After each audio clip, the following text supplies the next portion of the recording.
반갑습니다. 제 생각을 결론부터 말씀드리면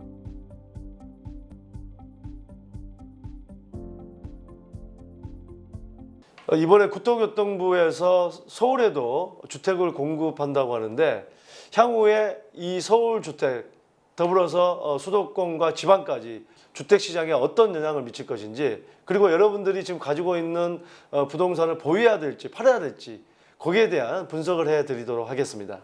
정대장TV 시청자 여러분 안녕하십니까? 정대장입니다. 자, 이번에 국토교통부에서 서울의 용산을 비롯한 유휴부지나 철도 정비창 등이나 재개발이 해제됐던 지역을 공공재개발로 빠르게 추진하겠다는 그동안의 규제로 일관하던 그런 어떤 정책과 달리 이제는 서울의 주택 공급이 부족하다는 시그널을 받아들이는 일종의 제스처라면 제스처죠. 물론 이제 이 부분 중에서 지금 공공의 땅들은 진행하는데 큰 문제는 없겠죠. 하지만 지금 재개발 해제됐던 지역은 물음표입니다. 물음표. 사실상 어떤 식으로 진행이 될지 여러 가지 에너지가 쏟아질 수 있기 때문에, 자, 그렇다고 한다면 이렇게 서울 같은 경우는 공급을 계속 늘리면 서울 집값이 잡힐 것이냐, 이게 이제 미지수입니다. 물론 서울 공급은 늘리는 것도 한계는 있습니다. 서울에 이제 공공의 철도창이나 이런 거는 놀고 있는 땅이기 때문에 가능하지만 이렇게 노는 땅이 또 계속 있나요?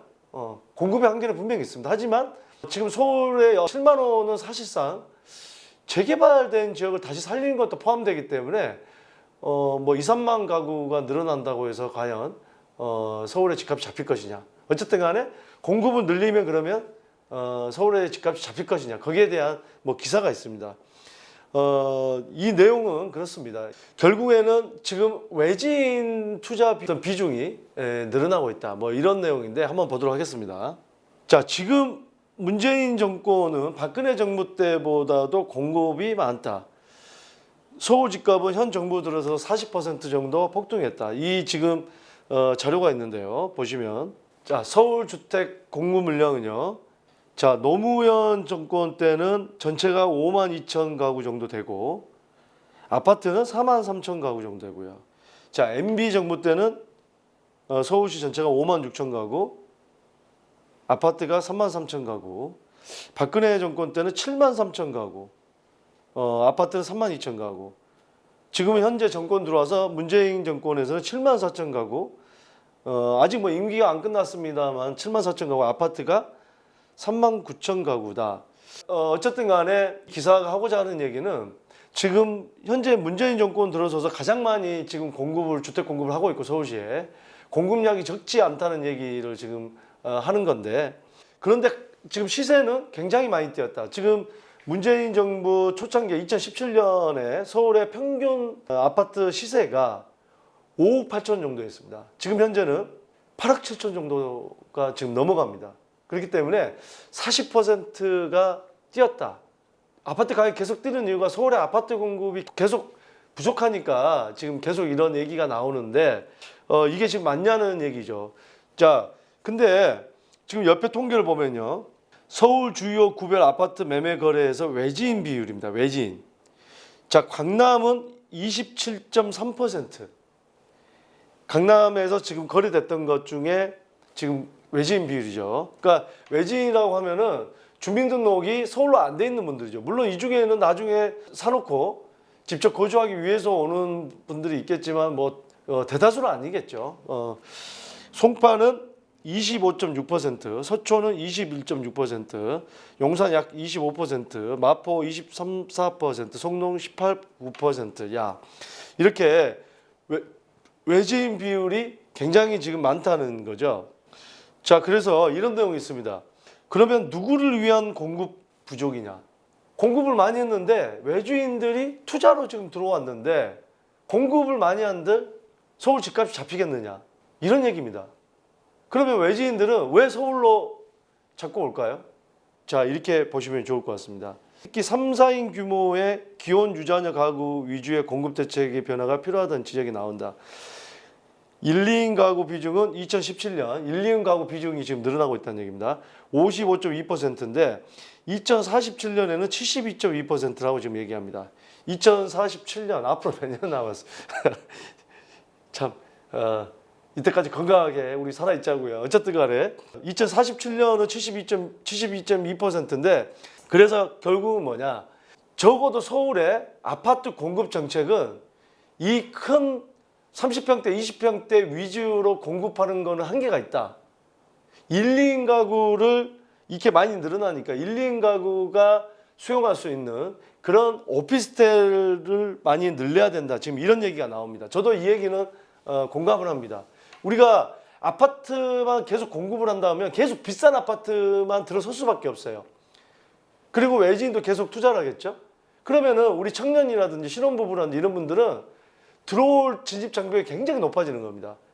그래서 이번에 뭐 용산이라든지 그다음에 그 서울 강남권이나 영등포나 이 소규모로 개발하는 주택 공급을 하는 이런 쪽에서는 1, 2인 가구가 수용할 수 있는 이런 원룸형이라든지 뭐 1.5룸이라든지 이런 투룸의 중소형 규모가 많이 공급해져야 된다고 저도 생각합니다. 그래서 다양한 계층들이 들어와야 됩니다. 서울이나 뭐 특히 뭐 용산 강남권도 마찬가지입니다. 저는 그렇게 생각하는데 어떻게 됐든지 간에 제가 여러분들에게 이 여러 가지 기사와 여러 가지 통계 자료를 토대로 부동산 팁, 투자 팁을 하나 드린다고 한다면 지금 1, 2인 가구가 많이 앞으로 더 늘어날 겁니다. 지금 보세요. 앞으로 부모님을 모시고 뭐 2대 또는 뭐 애 낳아서 3대가 같이 살 어떤 가정이 줄어들면 줄어들지 어떻게 많아지지는 않겠죠. 거기에다가 지금 이혼율도 높아지고 혼자 사는 가구가 많아진다는 거죠. 초혼이 늦어져요. 굉장히 많습니다. 제가 엊그저께 제가 아는 분 증권회사에 한번 갔는데 거기에 40대 골드미스가 엄청나대요. 연봉 좀 잘 받겠다. 결혼을 아예 생각 안 한답니다. 어쨌든 간에 혼자 사는 가구 또 둘이 사는 가구가 늘어나기 때문에 이런 쪽에 오피스텔이라든지 지금 서울 중심권에 이런 투자는 앞으로 수요는 많이 늘어날 겁니다.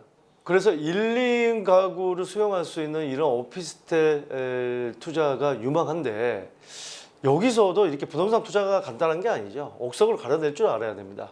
제가 어제 상담했던 분이 분당에 더블 역세권의 바로 초역세권에 있는 오피스텔인데 천에 70만 원 정도를 월세를 받고 있습니다. 근데 이게 지금 매매 시세가 최근에 거래됐던 게 2억 4천 선입니다. 근데 길 건너편에 물론 이거보다 연식이 한 10년 정도 더 되고 세대수도 조금 적습니다만 월세를 천에 60 정도 받은 게 있습니다. 60에서 65만 원. 그러면 5만 원, 10만 원 차이인데 매매가가 1억 7천밖에 하지 않습니다. 그러면 이런 오피스텔이 과연 유망하냐? 차라리 이걸 지금 팔고 앞에 있는 오피스텔에서 사면 비싼 수익률 나오는데 7천만 원 단대 투자해서 돈을 더 벌면 되지 않을까요? 이런 경우가 있죠.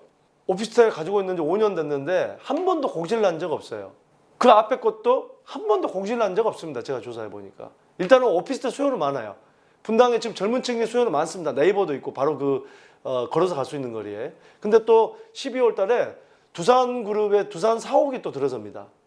그러면은 앞에 연식보다 10년이 더 최신 거고 또 매매가도 비싸면은 임대가도 끌어올라야 되는데 왜 안 올라오냐? 이 젊은 층은 이 5만 원, 10만 원에 민감한 수요층이라는 거예요. 이 지역에서는. 그러니까 지역마다 다 수요층이 다양합니다. 이걸 분석할 줄 알아야 돼요.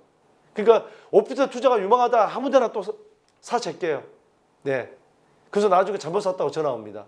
그러니까 우리가 앞으로의 정책을 분석할 줄 알아야 된다는 것은 과연 그러면 어떤 투자가 유망하느냐, 내가 가지고 있는 걸 빨리 팔아야 되느냐, 계속 보유를 해야 되느냐에 굉장한 도움이 됩니다. 그래서 여러분들은 자료조사 해보시고 또 발품 팔아서 현장도 많이 가보시고 시간 날 때마다 저도 뭐 늘 다닙니다. 요즘에도 토요일도 트레이닝복 입고 뭐 걷다 뛰다도 하고 택시도 타고 다닙니다.